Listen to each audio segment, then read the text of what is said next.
the Torah portion of Vayigash continues the story of Yosef Hatzadik, Joseph, who's now the viceroy of Egypt, and the Torah tells us how he managed the country during the time of the famine, which Egypt and the surrounding countries were suffering from, and how he had gathered all of the grains that Egypt had, and he during the years of plenty, and he ended up when the Egyptians needed food, he exchanged their cattle for food, and he gave them bread in exchange for their cattle. And in this way, what ended up happening was that the government, Joseph, Pharaoh, ended up owning pretty much all of Egypt, because they not only took they were exchanged their belongings, they also exchanged their real estate. And there's a word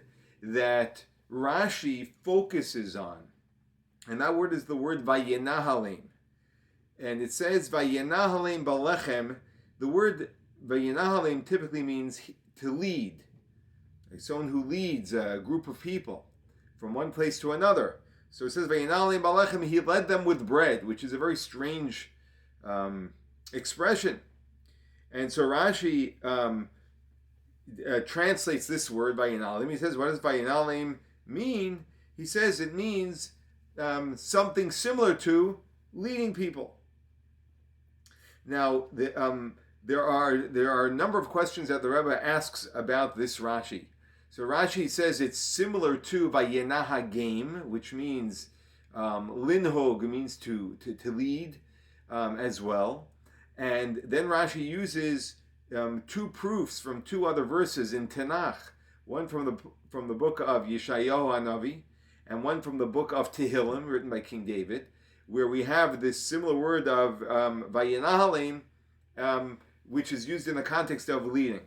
Now, one of the very first questions the Rabbi asks, which is obvious, is we have this word already earlier in the Torah, where it says Vani esnala liiti, where Yaakov is speaking to his brother Esav, and he says, I'm going to lead them at my pace. And Rashi there does not ask, what does this word mean? Because and when Rashi doesn't do that, it's because Rashi will only translate a Hebrew word when it's an unusual Hebrew word. Otherwise, he's assuming that the people that he's writing the commentary for already know Hebrew, and the basic Hebrew words they know. So if Rashi did not explain the meaning of the word over there, clearly he's assuming that the student, or as Rashi says, he wrote his commentary for a Ben Chamesh Lemikra, for a 5-year-old child who's learning Torah. He already knows what this word means. So why suddenly over here does Rashi feel compelled to translate this word? And as well, the Rabbi asks, why does Rashi have to bring two proofs? We always know that one proof is enough if he wants to prove his point. Why does he have to bring two different verses as two different proofs? And then the Rabbi asks some more nuanced questions about the terminology that Rashi uses in expressing himself. Now, there's, as I just said, there's no need to translate a Hebrew word. Rashi doesn't need to translate Hebrew words, although you and I may not know all Hebrew words because that's not our first language. But to the students that Rashi was writing the commentary for, the assumption, of course, is they're learning the Torah in Hebrew and they know Hebrew.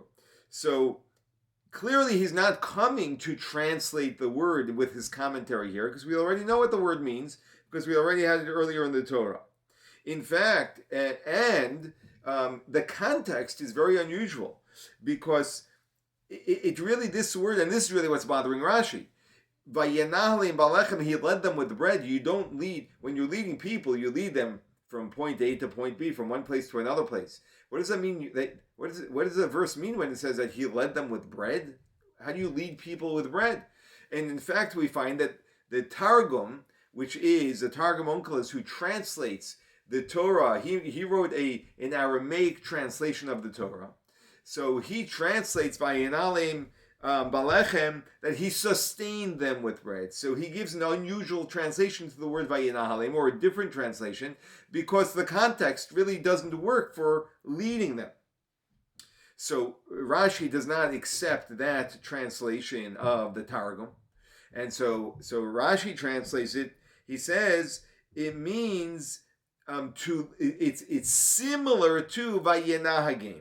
It's similar to a form of leading. And why does he use this word? The Rabbi explains of it's similar to another word which means to lead, which means Vayenahagim. Again, the word in our verse is Vayenahaleim with the lamed. The Rabbi says it's similar to the word Vayenahagim with a gimel, which and both of them actually are very similar words that both have a similar meaning, which means to lead. The reason why Rashi says it's similar to the word Vayenahagim is because he's alluding to a word used in the book of Tehillim. The book of Tehillim says Vayenahagim ke'eder bamidbar, that Hashem led the Jewish people in the desert like a shepherd, and in that context, it's referring to the fact that God took care of all of the needs of the Jewish people. So when it speaks over there about leading the Jewish people, it's using the word of leadership in a more general context than in a very literal context. Literally, when we talk about leading someone, you want to know where you led the person from to. It's literally it means to lead people from point A to point B. But the verse in Tehillim is referring to not just leading people from point A to point B, but it means for caring for people, leading them in a manner of caring for them in a very complete way.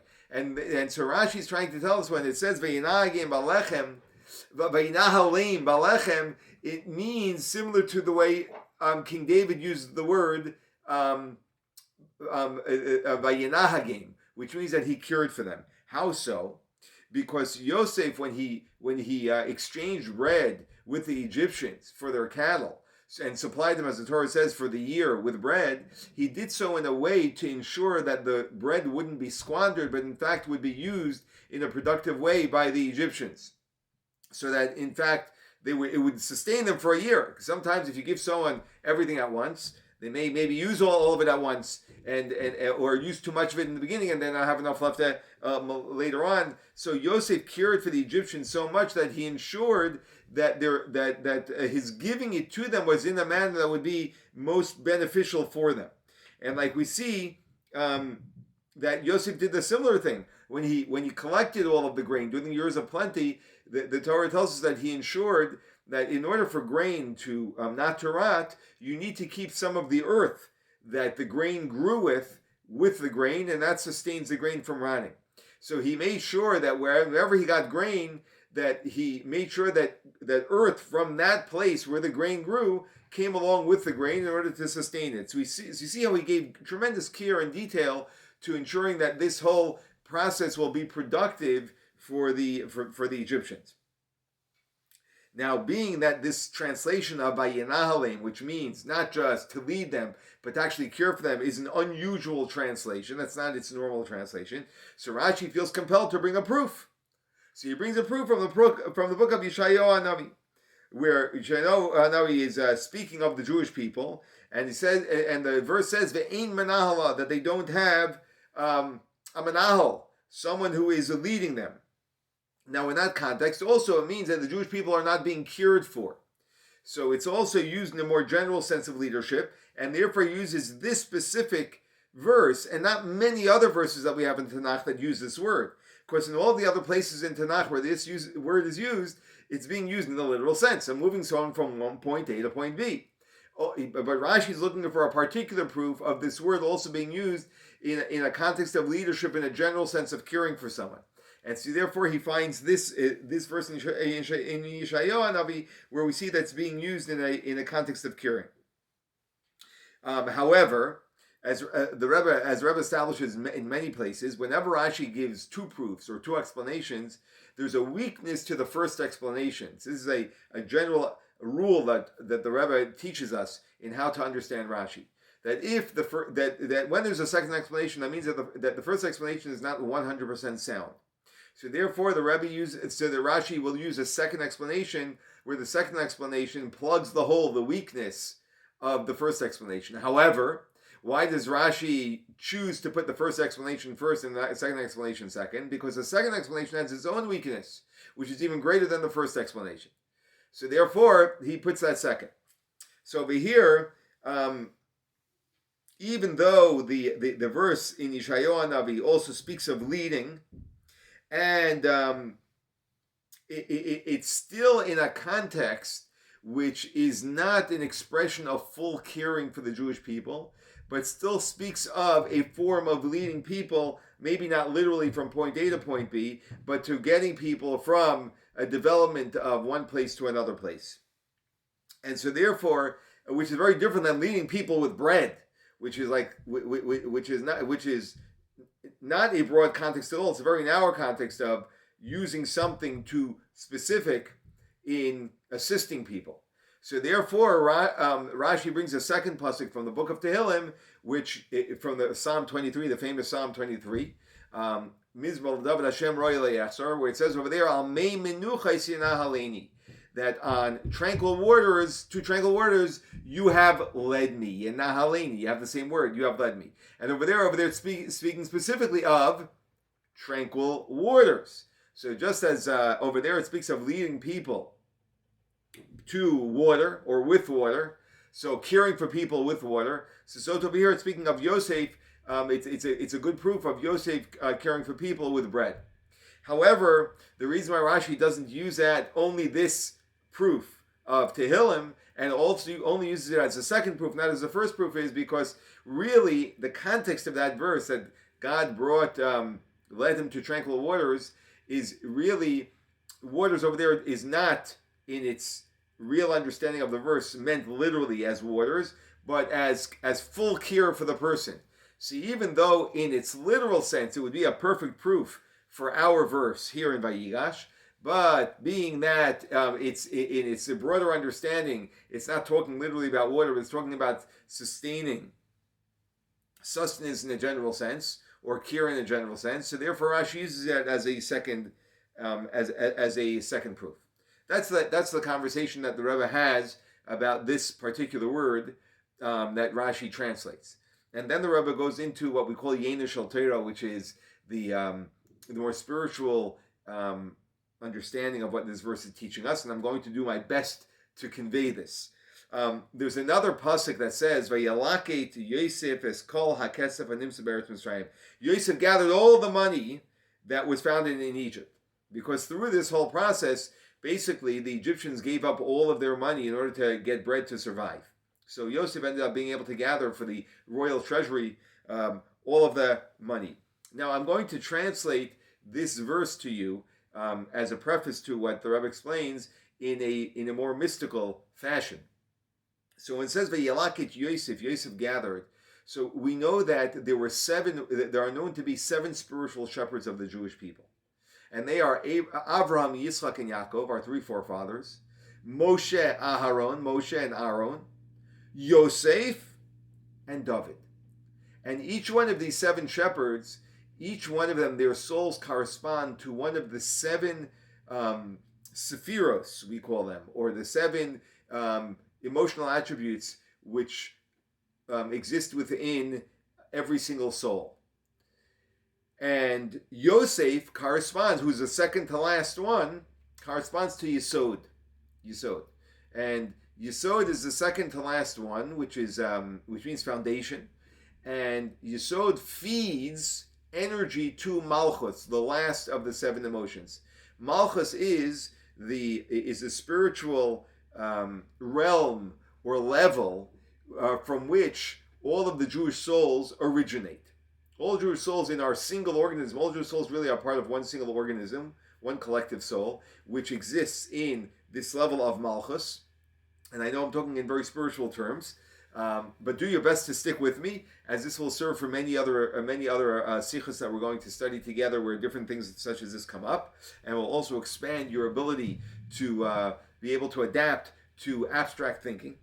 So Yosef, so when it says that Yosef gathered, it's referring to this element of Yesod in the mystical sense, not in the literal translation of the verse, but in the mystical translation of the verse, that this level of Yesod gathered as kol ha-kesef. Kesef typically means money, but the word kesef also means to yearn, nichsefa, to yearn, and that speaks of the attribute of love that exists within every Jew's yearning and love for God, because every divine soul, every Jew's divine soul, whether we're conscious of it or not, has a deep yearning, and that's what the expression of love. Love is when we yearn towards something. That is what love is. When we have this tremendous love towards God. So Yosef gathered all of the love, Hanimtz of Eretz Mitzrayim, which was found in a state of exile. And what the verse is telling us, as the Rabbi teaches, is that Yosef, being the tzaddik, we have a verse that says tzaddik yesod olam. The tzaddik is the yesod, the foundation of the world. That every tzaddik really has an aspect of what Yosef represented, which is yesod. And the job of a tzaddik is to take the hidden love that exists within the soul of every single Jew and to implant it into the consciousness of the Jew, so that the Jew gets in touch with that love in some way. And because, as the Rebbe explains, that this is all based on a Hasidic discourse of the Alter Rebbe, the first Lavav Rebbe, in his Sefer Torah Or, in his book Torah Or, which are Hasidic discourses on Chumash. And he has a discourse on this verse, and he explains how there are two forms of love that a Jew can have towards God. One is a love that's born by intellect. What does that mean? That through a person contemplating and meditating on the awesomeness of God and the greatness of God, a person develops an emotional feeling towards God. So when a person meditates on the vastness of God and the abundance of God and how much God showers upon us, that evokes within a Jew a tremendous feeling of love towards God. And that's a self-generated form of love. That's what we call love that comes from nurture, through us developing this love. But there's another love, which is not nurture, a love of nurture, it's a love of nature. That is natural for every single Jew, that we have what's known as a ava misuteres, a hidden love that's embedded within the nature of the divine soul of every single Jew. Even though this is a natural love that we have, but at the same time, it also requires at least some level, a much more basic level of meditation and contemplation for someone to just get in touch with that and wake that up. This is similar, the Alter Rebbe explains, to two types of grains that are grown. One time, typically, how do you grow grain? You seed your field, and by seeding the field, it grows. Seeding the field and having grain grow is similar to someone meditating and then having love grow. But there's another form which is known as svichim. Svichim is when you have wild grain that grows. Sometimes you leave your field fallow for a year, like we have the sabbatical year, that once every 7 years a Jew in Israel is not allowed to work his field, and yet you suddenly have that some stalks of grain do grow. How did they grow? They grew because there were seeds that were left over from last year that never germinated, and now they germinated, and suddenly you have growth. It's sort of, but in appearance, it grew on its own, even though it actually did grow from a seed, but it appears to have grown on its own. And this second form of grain, which sort of grows on its own, is referring to the hidden love which exists within every Jew. In other words, it doesn't need to be planted. It actually doesn't need to, because it's inherently there. It's the nature of the person. However, what wakes it up is similar to these wild stalks of grain that grow from a pre-seed, from old seeds. So that were there, but then again, we didn't even know that they're there, and suddenly it shows up. So likewise, Yosef, who the Alter Rebbe refers to in mystical terms as Yosef Tzaddik Elyon, that when you have a tzaddik who implants or awakens within the consciousness of another Jew's soul this inherent love that he has, that exists within him, it brings it to a level of consciousness, and the person gets in touch with it. So that's the meaning of this verse, that Yosef gathered, that Yosef gathered as kol ha-kesef, all of kesef, again referring to the love, all of the love that the Jewish people have, and he brought it down to the level of malchus. He brought it down to the souls of the Jewish people, and in this way, the hidden love within Jews is awakened. And this all alludes to the idea, and one of the great significances in the Hasidic tradition of having a relationship with a tzaddik. Because when we have a relationship with a tzaddik, by the fact that we are associated with a tzaddik, that gives the tzaddik greater access to influencing our neshama. And in this way, the tzaddik can help us get in touch with what already exists within us. And this is all alluded to in the Rashi, Vayisnalim, Vayinahalim, that he led them with food. What does Rashi say? That the word Hanhaga, you see, there are two words for leadership that we discussed. The verse says Vayinahalim, and we also learned about another word from Tehillim, Vayinahagim. Vayinahagim talks about leadership where it's explicit, where the leader leads the follower. You see the leader, you see the follower, you see the leader leading the follower. But there's another form of leadership where it's not so explicit, where you don't always see that the leader is actually leading the follower, and the follower doesn't even know that the leader is leading him, but there is a more of a vague influence that's being created where the follower is being led without it being an explicit form of leadership. And that's the expression of the word Vayinahalim. That and this is exactly what a tzaddik does. A tzaddik influences him in a spiritual manner.